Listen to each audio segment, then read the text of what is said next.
Greetings and welcome to the Cerebral Women Art Talks podcast. I'm Phyllis Hollis, your host. As an extension of my Instagram page, Cerebral Women, this podcast offers insights into the visual art world. I interview artists, mainly artists of color and female artists who will freely articulate what inspires their creativity. In addition, you'll hear interesting perspectives from dedicated art professionals who work with artists and the art institutions that feature them. I'm confident that collectively, these individuals will indeed stimulate your mind as they do our eyes. Please know these interviews are conducted in my Manhattan apartment, so please forgive the background sounds of city life.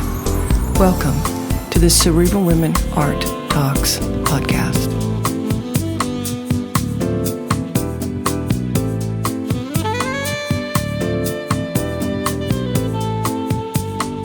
This episode features Kahlil Robert Irving.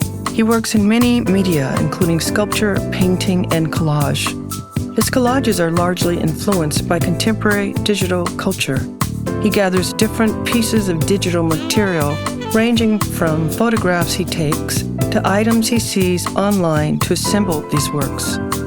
While appearing chaotic at times, he uses this method to subtly describe a view of how to navigate being Black in the United States.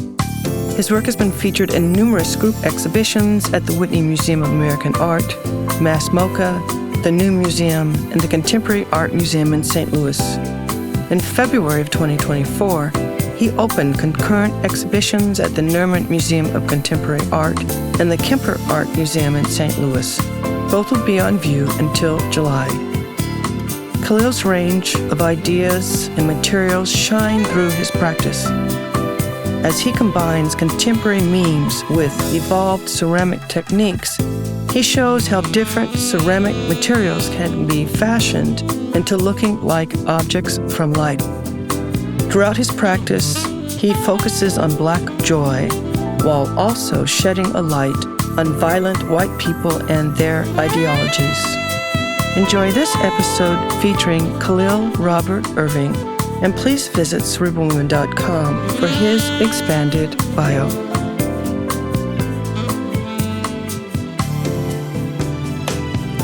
Kahlil, welcome to my Cerebral Women Art Talks podcast. I appreciate your time.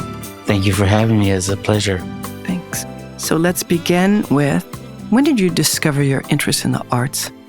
Well, when I was in middle school, I started playing saxophone. And I played saxophone till I was about a junior in high school. And then about when I was 12, I started making pottery. But when I think about your question of kind of interest in the arts, when I was a kid, I listened to reggae music, jazz music. I went to concerts. I remember being a really little kid and my father taking me to see Diana Krall at Jazz at the Bistro here in St. Louis, where I live and work.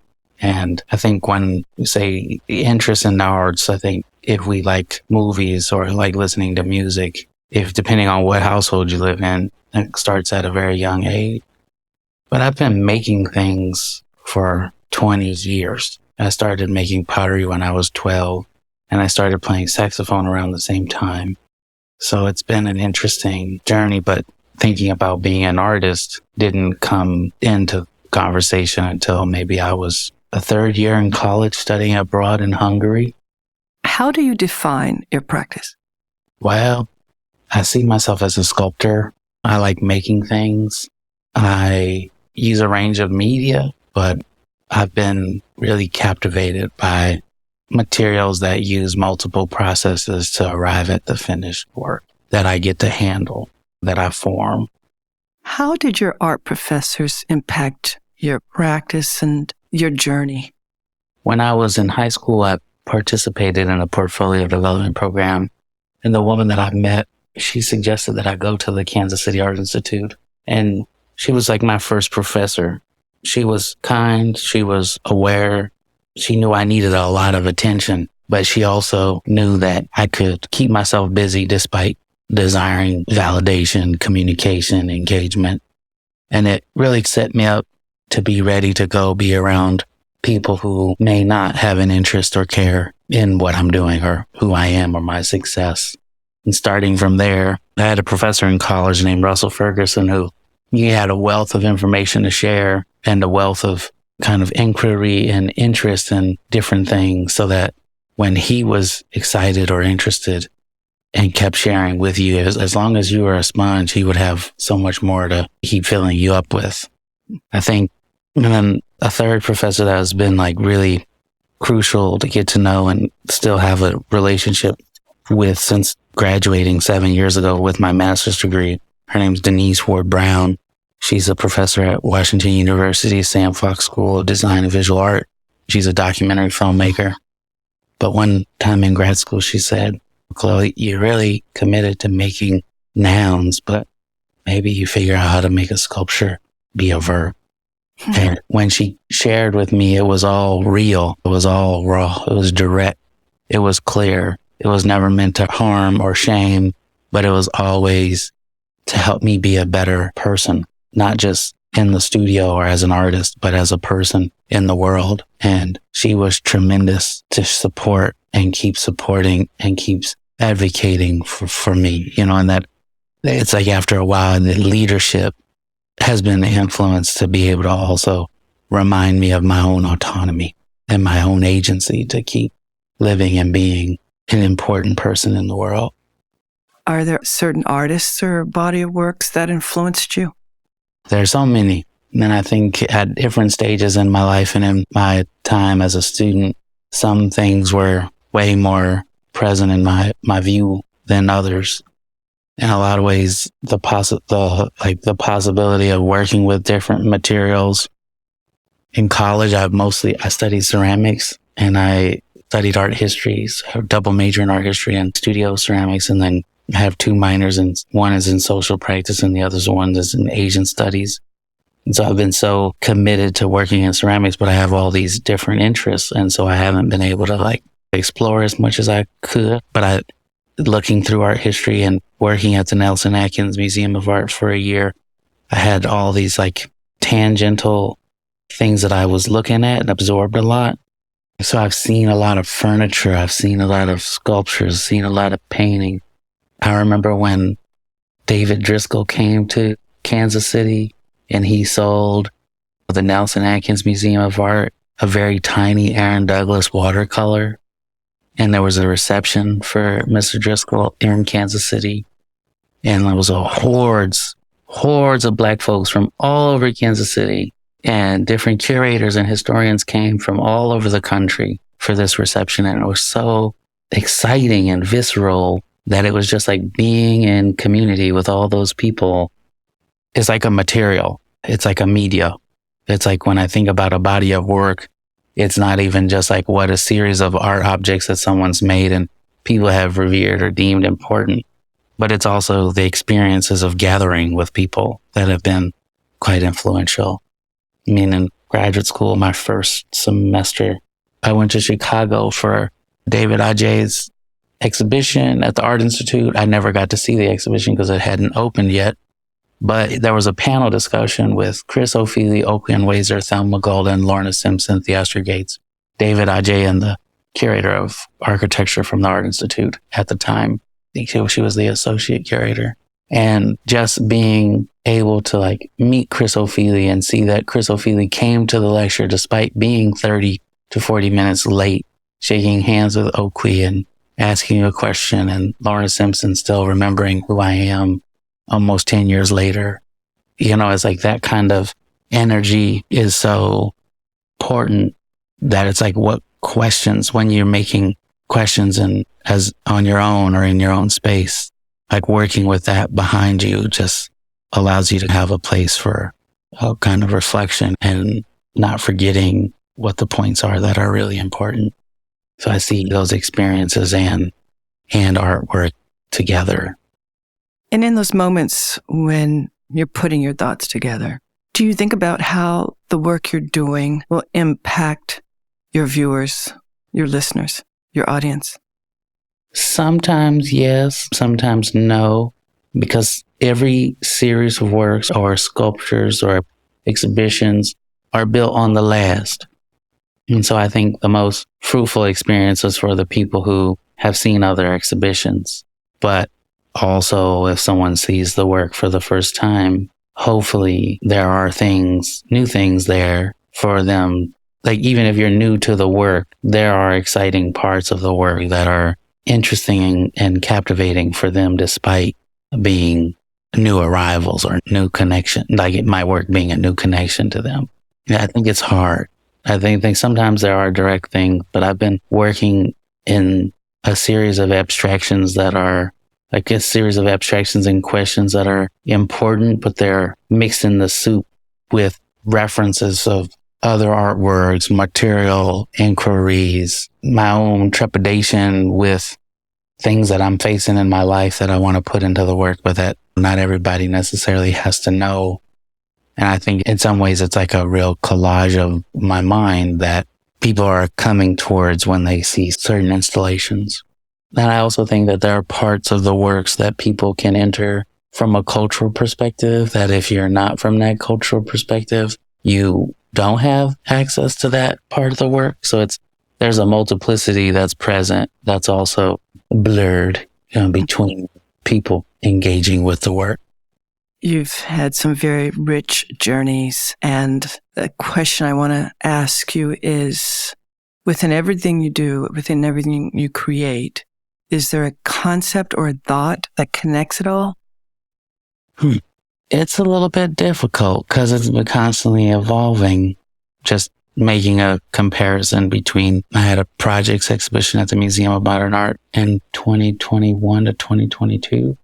And then in late winter 2023, like February 2023, I opened a exhibition at the Walker Art Center, and they visually look completely opposite of each other. But formally, there are things that are similar, like the works in the Museum of Modern Art use the height of the walls in the galleries, and the work predominantly was all flat on the wall. Whereas at the Walker Art Center, I built a piece that's like 11 foot tall using fake brick tile. And so it's like how they're both rectangles in some capacity, but one is something you can touch, and that is like almost indestructible on the inside by human hands.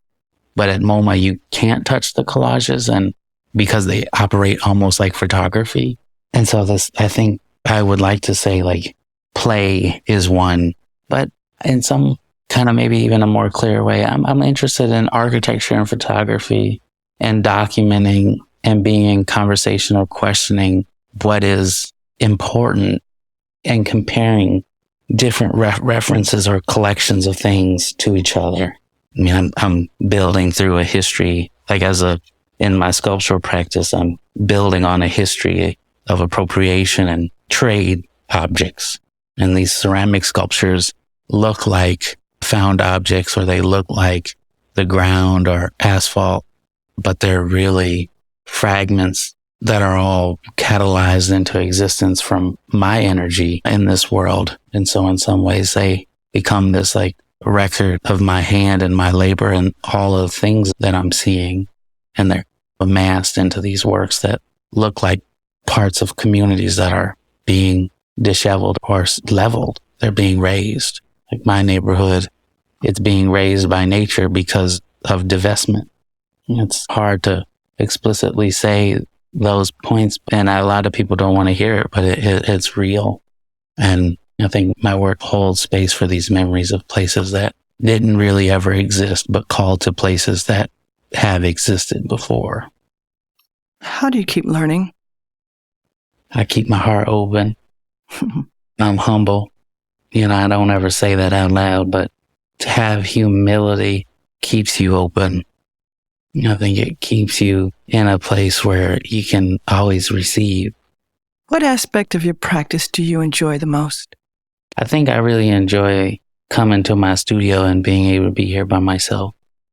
I love that I have a studio. I don't live in New York. I would love to be able to live in New York. Making sculpture, it's very difficult to live in New York because of the space issue.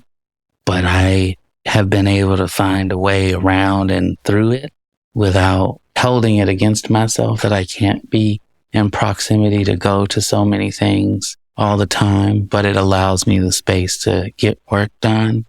Yeah, that's what we want you to do. We want you to keep doing the work. Do you feel Black art can be defined? It's as defined as how many of us there are in the world. There are a lot of people in the diaspora, so I think the system tries to define it, like different auction houses have the African American sale or the Black art sale or the Black art auction. That's actually here in St. Louis, and these kinds of organizations commodify us to put us in a hole or in a place. And then people think that the work starts to look similar or the same, and it's completely wrong. Despite if it's associated with many white counterparts, it's really not too different. It's not too dissimilar. But I think there are some things that some artists are fighting for that some people just aren't able to understand or be able to receive. And I don't think that's a position that's solely related to Blackness. What are you excited about right now? I'm excited to work and sell some pieces and pay my mortgage and hire a office worker to work with me and keep working towards planning a real vacation. Good for you.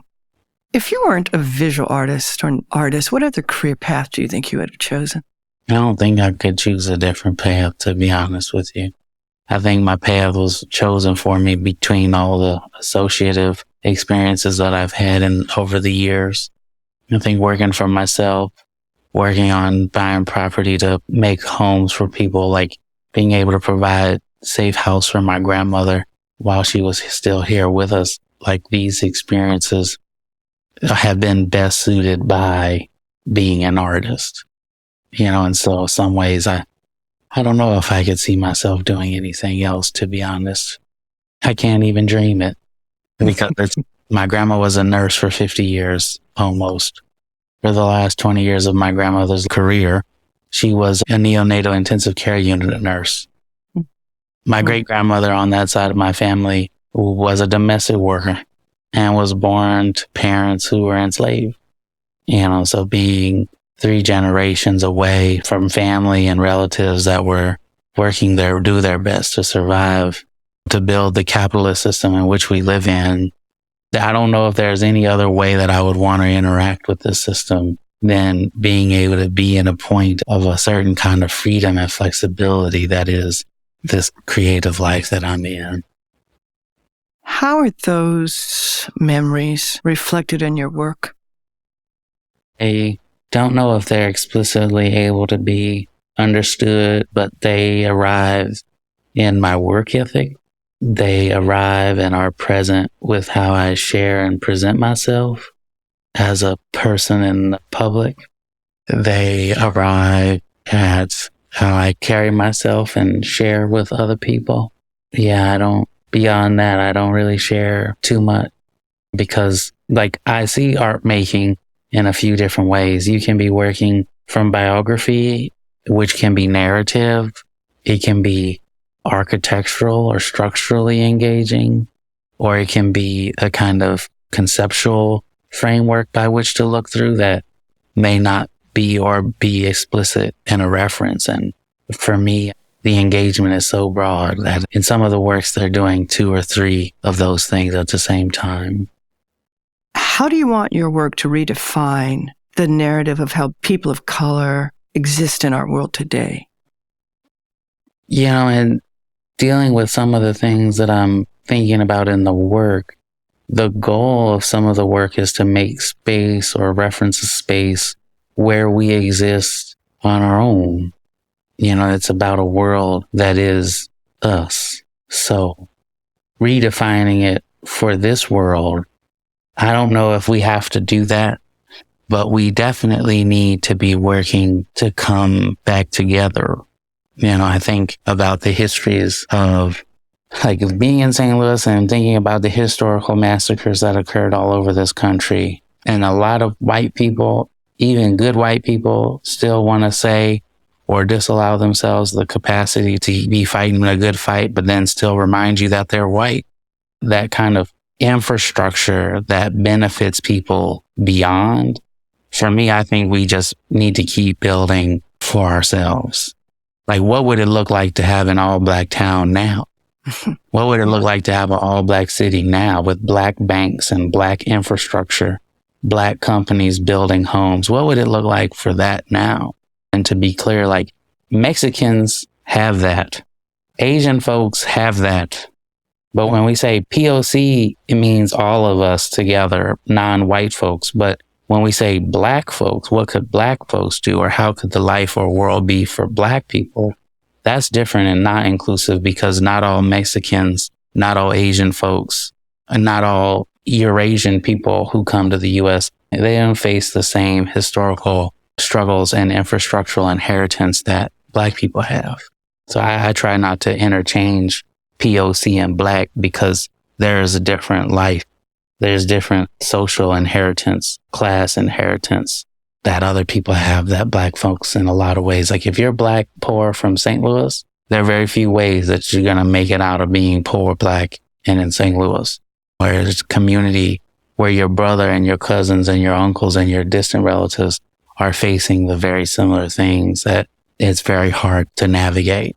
So for me, when I think about redefining, I got my space, I own my building. If I can keep owning property, can I buy a house, clean it up and fix it so that Miss Florida, my neighbor, may be able to buy the house and she could have a house where she don't have to keep paying rent to someone who don't care about her livelihood, from another place. But we got to also stop being in a position where we see our colleagues, our classmates, our community members, our lovers as competition and as objects, or being things that we can gain things from. So it's a little tough. It's a lot. Yeah. In that. Yeah, the concept of divide and conquer has been very effective. It works. And that's what happened to us. So I've really enjoyed our conversation, as I knew I would. I think we could talk forever. This is our last question. What do you feel is the purpose of art? And as an artist, what is your role? For me, I'm interested in documenting a time that I've been here. I think art can serve many functions throughout time and space. And for different people, they either do that really well or do that really poorly. I think also art is a commodity and a structure to participate in the global capitalist scheme. And it can be used for good, it can be used for bad, and it could be used for nothing. It could be a means to an end. And so how does one manage and recognize their place within that and be able to pay attention to that? My role, I came to art trying to survive and trying to get from one place to another. So it's been a place of learning for me. It's been a place that has allowed me to travel the country, travel the world, go see new things, go participate in conversations, people having an interest in my ideas and what I'm interested in. And so it's like a larger network of life experiences that can come together and expand how other people see it or see things. It's just the world and culture is so fractured. It's so hard to think about place when it's like good that the world is so diverse and populated with so many different ideas and so many things. But it's also hard to not be a part of a monoculture anymore, to where there's not so many distractions. But unfortunately, that's also been politicized and politically co-opted. So despite being being in a monoculture, there was still so much complication in that. It was politically co-opted to perpetuate a certain ideological structure for us to look at or look through, which is a shame. But it also brought us some of the greatest and most important makers and producers in the world. So I don't know. It's hard. I think it just, in terms of art and what art can do, is like what everything can do. Art and life and people have the opportunity to either make a difference in the local position, in a national position, or in an international position. Well, thank you for the work you do. Thank you for keeping us thinking. And I appreciate your time. Thank you. Nice to talk to you too. Thanks.